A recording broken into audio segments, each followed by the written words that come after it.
ಅಲ್ಲ, ಈ ಮಹಾನಟಿ ಅನ್ನೋ ಒಂದು ಕಾನ್ಸೆಪ್ಟ್ ಇದೆಯಲ್ಲ, ಈ ರಿಯಾಲಿಟಿ ಶೋ ಕಾನ್ಸೆಪ್ಟ್ ತುಂಬ ಯುನಿಕ್ ಆಗಿದೆ. ನಾನು ಬೀಂಗ್ ಎ ಫಿಲ್ಮ್ ಡೈರೆಕ್ಟರು ತುಂಬ ಅಪ್ರಿಷಿಯೇಟ್ ಮಾಡ್ತೀನಿ ಇದನ್ನು. ಯಾಕೆಂದರೆ ಈ ಹೊಸ ಟ್ಯಾಲೆಂಟ್ಗಳನ್ನ ಹುಡ್ಕೋದಕ್ಕೆ ನಾವು ತುಂಬ ಸ್ಟ್ರಗಲ್ ಮಾಡ್ತೀವಿ. ಅದರಲ್ಲೂ ಎಸ್ಪೆಷಲಿ ನಾನು ಪ್ರತಿ ಸಿನಿಮಾದಲ್ಲೂ ಹೊಸಬರಿಗೆ ಅವಕಾಶ ಕೊಡೋದು ಜಾಸ್ತಿ. ಅದು ಹೀರೋ ಆಗಿರ್ಬೋದು, ಹೀರೋಯಿನ್ ಆಗಿರ್ಬೋದು. ನಮ್ಗೆ ಆ ಪ್ರಾಸೆಸ್ ಗೊತ್ತು. ಒಬ್ಬ ಹೊಸ ನಟಿನೋ ತೊಗೊಂಬಂದು ಅವ್ರನ್ನ ಟ್ರೈನ್ ಮಾಡಿ ಫಿಲ್ಮಲ್ಲಿ ತರೋದು ಎಷ್ಟು ಕಷ್ಟ. ನಮ್ಮ ಟೈಮ್ ತುಂಬ ಹೋಗುತ್ತೆ ಅದರಲ್ಲಿ.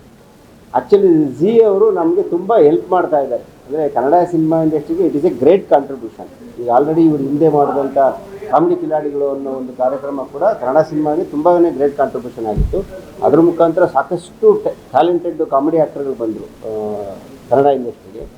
ಈಗ ಹೀರೋಯಿನ್ಗಳ ಒಂದು ಕೊರತೆ ಏನಿತ್ತು, ಆ ಹೀರೋಯಿನ್ಗಳ ಕೊರತೆಯನ್ನು ತುಂಬೋದಕ್ಕೋಸ್ಕರ ನಮಗೋಸ್ಕರ ಅಂದರೆ ಕನ್ನಡ ಇಂಡಸ್ಟ್ರಿಗೋಸ್ಕರ ಝೀ ಅವರು ಈ ಥರದೊಂದು ಪ್ರೋಗ್ರಾಮ್ ಮಾಡಿದ್ದಾರೆ ಅಂತ ಅನ್ನಿಸ್ತಾ ಇದೆ.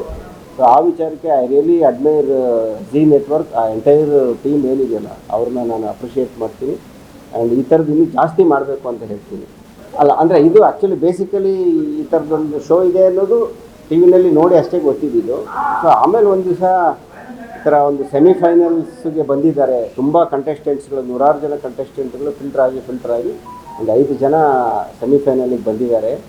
ಸೊ ಆ 5 ಜನಗಳಿಗೆ ಅವ್ರಿಗೆ ಅವರು ಹೇಳಿದ್ದಾರೆ, ಸಿನಿಮಾ ನಾವು ಇವ್ರನ್ನ ಆ್ಯಕ್ಚುಲಿ ನಾವು ಇಂಟ್ರೊಡ್ಯೂಸ್ ಮಾಡ್ತಾ ಇರೋದೇ, ಈ ಟ್ಯಾಲೆಂಟ್ಗಳನ್ನ ಇಂಟ್ರೊಡ್ಯೂಸ್ ಮಾಡ್ತಾ ಇರೋದೇ ನಾಳೆ ಅವರೆಲ್ಲ ಹೀರೋಯಿನ್ಗಳಾಗಬೇಕು, ಕನ್ನಡ ಸಿನಿಮಾಗಳಲ್ಲಿ ಆ್ಯಕ್ಟ್ ಮಾಡಬೇಕು ಅಂತ. ಸೊ ಕನ್ನಡದಲ್ಲಿ ಆಲ್ರೆಡಿ ಎಸ್ಟಾಬ್ಲಿಷ್ ಆಗಿರೋ ಡೈರೆಕ್ಟರ್ಗಳ ಜೊತೆ ಈಗಲೇ ಅವ್ರಿಗೊಂದು ಎಕ್ಸ್ಪೀರಿಯೆನ್ಸ್ ಅಂತ ಸಿಕ್ಕರೆ ತುಂಬ ಹೆಲ್ಪ್ ಆಗುತ್ತೆ ಅವ್ರಿಗೆ. ಸೊ ಅದಕ್ಕೋಸ್ಕರ ನೀವು ಒಂದು ಚಿಕ್ಕದೊಂದು ಶಾರ್ಟ್ ಫಿಲಮ್, ಆ ಫೈನಲ್ ಏನು 5 ಜನ ಫೈನಲಿಸ್ಟ್ಗಳಿದ್ದಾರೆ ಅವ್ರಿಗೆ 5 ಜನ ಡೈರೆಕ್ಟರ್ಗಳು ಒಂದು ಚಿಕ್ಕ ಶಾರ್ಟ್ ಫಿಲ್ಮ್ ಮಾಡಿದ್ರೆ ನಿಮ್ಮ ಜೊತೆ ಅವ್ರಿಗೆ ಇಂಟ್ರ್ಯಾಕ್ಷನ್, ಒಬ್ಬ ಡೈರೆಕ್ಟರ್ ಜೊತೆ ಇಂಟ್ರ್ಯಾಕ್ಟ್ ಮಾಡೋದು ಹೇಗಿರುತ್ತೆ ಅದೆಲ್ಲ ಅನುಭವ ಆಗುತ್ತೆ. ಸೊ ಒಂದು ಮಾಡಿಕೊಡಿ ಅಂತ ಸಿ ಟಿ ಅವ್ರ ಕಡೆಯಿಂದ ನಮಗೆ ಬಂದಂಥ ಪ್ರಪೋಸಲ್ಲು. ಸೊ ಹಾಗಾಗಿ ಇದು ಇಲ್ಲ, ತುಂಬ ನಾವಲ್ ಆಗಿರುವಂಥ ಒಂದು ಕಾನ್ಸೆಪ್ಟು.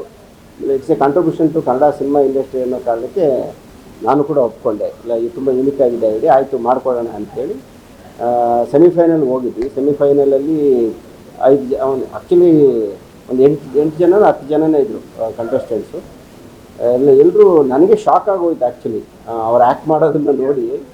ಅಂದರೆ ಕೇಳಿದೆ, ಎಷ್ಟು ದಿವಸದಿಂದ ಟ್ರೈನಿಂಗ್ ಕೊಡ್ತಾ ಇದ್ದಾರೆ ಅಂದರು. 3 ಮಂತ್ಸಲ್ಲಿ ಝೀರೋ, ಅಂದರೆ ಅವ್ರಿಗೇನು ನಟನೆ ಅಂದ್ರೇನು, ಸಿನಿಮಾ ಅಂದ್ರೇನು, ಸೀರಿಯಲ್ ಅಂದರೆ ಏನು ಗೊತ್ತಿಲ್ಲದಲ್ಲೇ ಇರೋರನ್ನ 3 ಮಂತ್ಸಲ್ಲಿ ಆ ಲೆವೆಲ್ಗೆ ಅವರು ಪ್ರಿಪೇರ್ ಮಾಡಿದ್ದಾರೆ. ಅಂದರೆ ತುಂಬ ಟೆರಿಫಿಕ್. ಅಂದರೆ ಏನು ಮೆಂಟರ್ಸು ಮತ್ತು ಎಂಟೈರ್ ಝೀ ಟಿ ವಿ ತಂಡ ಇದೆಯಲ್ಲ, ತುಂಬ ಚೆನ್ನಾಗಿ ಪ್ರಿಪೇರ್ ಮಾಡಿದರು. ನನಗೆ ಲಿಟ್ರಲಿ ಶಾಕ್ ಆದೆ ನಾನು.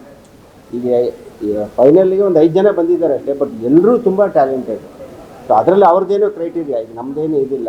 ಚಾನಲ್ ಅವರು ಅಲ್ಲಿ ಜಡ್ಜಸ್ಗಳು ಅವ್ರ ಕ್ರೈಟೀರಿಯಾ, ಅವ್ರು ಅದುವರೆಗೂ ಮತ್ತು ಪರ್ಫಾರ್ಮೆನ್ಸ್ಗೆ 5 ಜನನ ಫೈನಲಿಸ್ಟ್ ಮಾಡಿದರು. ಅದರಲ್ಲಿ ಒಬ್ಬರನ್ನ ನಮಗೆ ಈ ಹುಡುಗಿಗೆ ಒಂದು ಚಿಕ್ಕ ಶಾರ್ಟ್ ಫಿಲಮ್ ಮಾಡಿಕೊಡಿ ಅಂತ, ಆರಾಧನಾ ಭಟ್ ಅಂತ, ಆ ಹುಡುಗಿಗೆ ಈ ಹುಡುಗಿನೇ ಇಟ್ಕೊಂಡು ಒಂದು ಫಿಮೇಲ್ ಓರಿಯೆಂಟೆಡ್ ಒಂದು ಶಾರ್ಟ್ ಫಿಲಮನ್ನು ನೀವು ಮಾಡಿಕೊಡಿ ಅಂತ ಕೇಳಿದ್ದೀನಿ. ಅವಳನ್ನು ಇಟ್ಕೊಂಡು ಒಂದಿನ ನಾನು ಒಂದು ಶಾರ್ಟ್ ಫಿಲಮನ್ನು ಶೂಟ್ ಮಾಡಿದ್ದೀನಿ.